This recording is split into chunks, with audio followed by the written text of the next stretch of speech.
Assalamualaikum warahmatullahi wabarakatuh. Waalaikumsalam warahmatullahi wabarakatuh.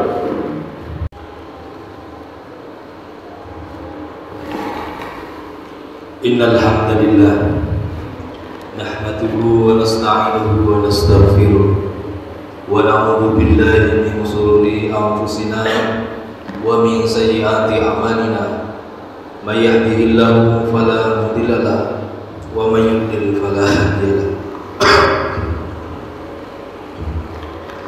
Asyhadu an la ilaha illallah wahdahu la syarika lahu wa asyhadu anna Muhammadan 'abduhu wa rasuluhu la nabiyya ba'dah.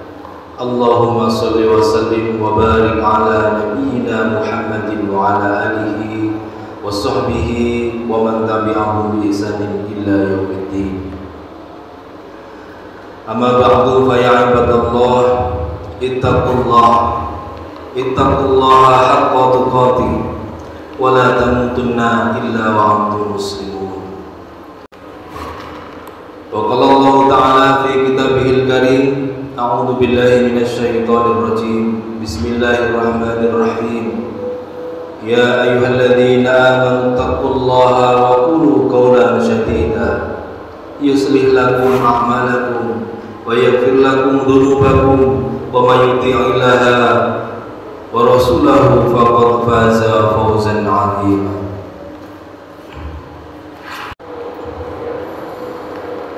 Hadirin jemaah Jumat rahimakumullah, segala puji dan puja hanya milik Allah Subhanahu wa taala. Marilah kita bertakwa kepada Allah dengan sebenar-benar takwa, dengan cara menjalankan segala perintah dan menjauhi segala yang dilarangnya. Karena ketinggian harkat dan martabat manusia terletak pada ketakwaan manusia itu sendiri. Pada kesempatan ini kami akan menyampaikan khutbah dengan tema 4 kewajiban bagi muslim terhadap Al-Quran. Hadirin jemaah Jumat rahimakumullah, pesatnya perubahan sosial sebagai akibat dari lajunya perkembangan ilmu pengetahuan dan teknologi berpengaruh bagi pembentukan pribadi generasi Islam, baik pengaruh negatif maupun positif. Pengaruh positif dapat menumbuh kembangkan potensi diri menjadi insan yang berkualitas, dan pengaruh negatif dapat menjadi penyebab lemahnya perilaku amal soleh, diantaranya yaitu sikap terhadap kitab suci Al-Quran. Sabda Nabi Muhammad SAW tentang telah datang kepadamu masa di mana Al-Quran dikhawatirkan hanya akan tinggal tulisan dan Islam tinggal namanya. Hadirin rahimakumullah, ada 4 sikap yang wajib dilakukan umat Islam terhadap Al-Quran. Keempat sikap tersebut adalah mempercayai atau mengimani Al-Quran, mempelajari Al-Quran, mengamalkan Al-Quran, dan menyebarkan isi Al-Quran. Aspek kepercayaan seorang muslim dan muslimah terhadap Al-Quran itu meliputi percaya bahwa Al-Quran seluruh ayat dan maknanya adalah kalamullah yang diwahyukan kepada Nabi dan Rasulnya Muhammad SAW. Percaya bahwa Al-Quran adalah syariat terakhir yang diturunkan Allah bagi sekalian manusia untuk menjadi pedoman hidup dan kehidupannya agar selaras dengan fitrahnya. Percaya bahwa Al-Quran menyempurnakan syariat sebelumnya, yaitu diturunkan kepada para nabi sebelum Nabi Muhammad SAW, dan meluruskan kekeliruan-kekeliruan pada kitab suci yang mengandung syariat itu akibat kejahilan tangan manusia. Percaya bahwa Al-Quran berisikan syariat yang mengatur segala segi lapangan dan lingkungan kehidupan manusia yang kebenarannya mutlak dan berlaku secara universal bagi sekalian umat manusia, kapan dan dimanapun mereka berada, percaya bahwa Al-Quran sumber kebaikan, kedamaian, kesejahteraan dan keselamatan hidup manusia di dunia maupun di akhirat. Percaya bahwa setiap aturan hidup manusia yang menyimpang dari Al-Quran adalah konsepsi jahiliyah dan norma tauhid yang menyeret manusia ke dalam lembah penistaan dan kesesatan. Hadirin rahimakumullah, aspek kedua yaitu mempelajari Al-Quran. Ini harus dilakukan karena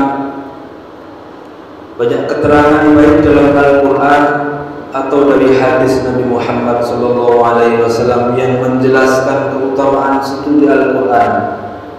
Rasulullah SAW bersabda yang artinya, sebaik-baik orang di antara kamu ialah orang yang mempelajari Al-Quran dan mengajarkannya. Sedangkan kewajiban ketiga bagi setiap orang yang telah mengikrarkan keimanan dan keislaman adalah mengamalkan Al-Quran di dalam hidup dan kehidupannya. Pengamalan Al-Quran merupakan inti dari komitmen dan keislaman seseorang. Hadirin rahimakumullah, sekian keempat dari komitmen setiap muslim dan muslimah terhadap Al-Quran ialah mendakwahkan Al-Quran kepada umat manusia, yaitu menyeru umat baik laki-laki maupun perempuan dalam berbagai situasi dan kondisi supaya mereka mengenal dan mampu membaca Al-Quran, mengerti dan memahami nilai-nilai yang terkandung di dalamnya dan membuahkan nilai-nilai tadi dalam amal perbuatannya.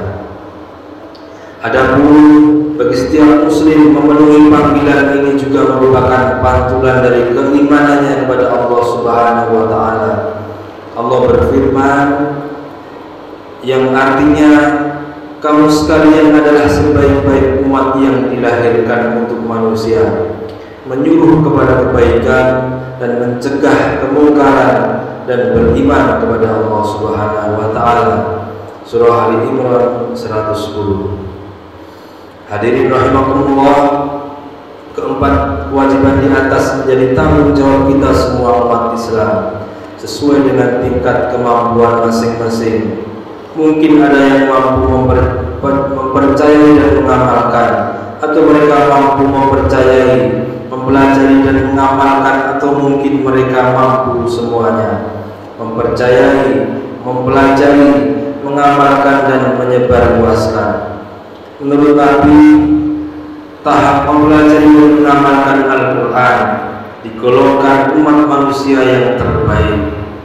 Sebagaimana sabda Nabi Muhammad SAW tersebut di atas, yakni sebaik-baiknya orang di antara kalian ialah orang yang belajar Al-Quran dan menyebarkannya.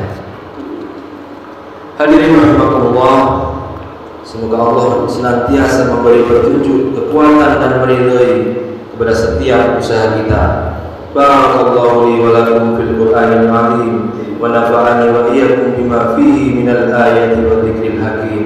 Aqulu qouli hadza wastaghfiruhu innahu huwal ghafurur rahim.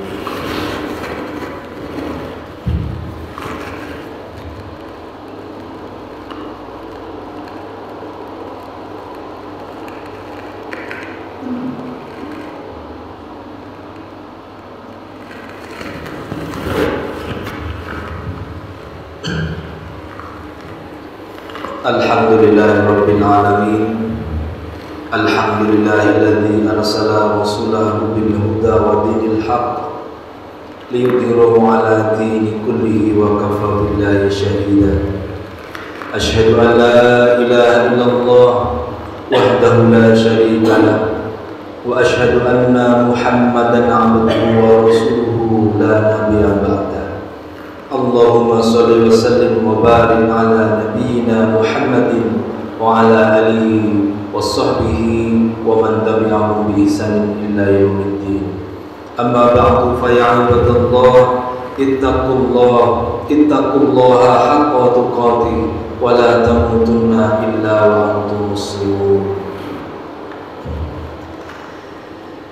Jemaah-jemaah yang dirahmati Allah Subhanahu wa taala, akhirnya marilah bersama-sama sebagai keluarga muslim sudah seharusnya melakukan pembinaan terhadap setiap anggota keluarga agar dapat mencintai dan menjalankan Al-Qur'an, petunjuk kehidupan kita di dunia ini.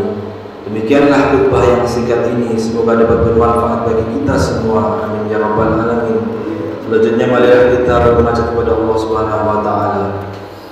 Inna Allaha wa malaikatahu yusholluna 'alan nabi ya ayyuhalladzina amanu shollu 'alaihi wa sallimu taslima. Alhamdulillahirabbil alamin hamdan syakirin hamdan na'imin hamdan yuwaffi ni'amahu wa yukaffi'u mazidah.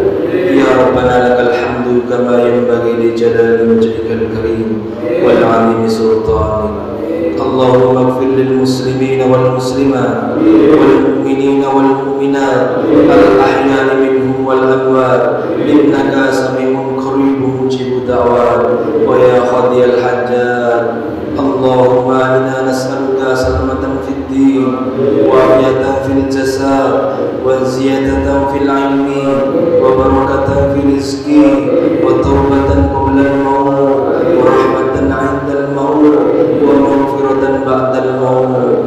Allahumma hawwin 'alaina fi sakaratil maut wa najatan minan nar wal afwa 'inda al-hisab. Allahumma inni as'aluka husnul khatimah. Allahumma inni as'aluka husnul khatimah. Allahumma inni as'aluka husnul khatimah. Rabbana hab lana min azwajina wa dhurriyyatina qurrata a'yun waj'alna lil muttaqina imama. Rabbana la tu'akhidhna in nasina aw akhtana. Rabbana wa la tahmil 'alaina isran kama hamaltahu 'ala alladhina min qablina. Rabbana wa la tuhammilna ma la taqata lana bih wa'fu 'anna waghfir lana warhamna anta maulana fansurna 'alal qaumil kafirin. Rabbana zalamna anfusana wa illam taghfir lana wa tarhamna lanakunanna minal khasirin. Rabbana atina fid dunya hasanah wa fil akhirati hasanah wa qina adzabannar. Subhana rabbika rabbil izzati amma yasifun wa salamun 'alal mursalin walhamdulillahi rabbil alamin. Wa la ilaha illallah akbar. Aqimus salat.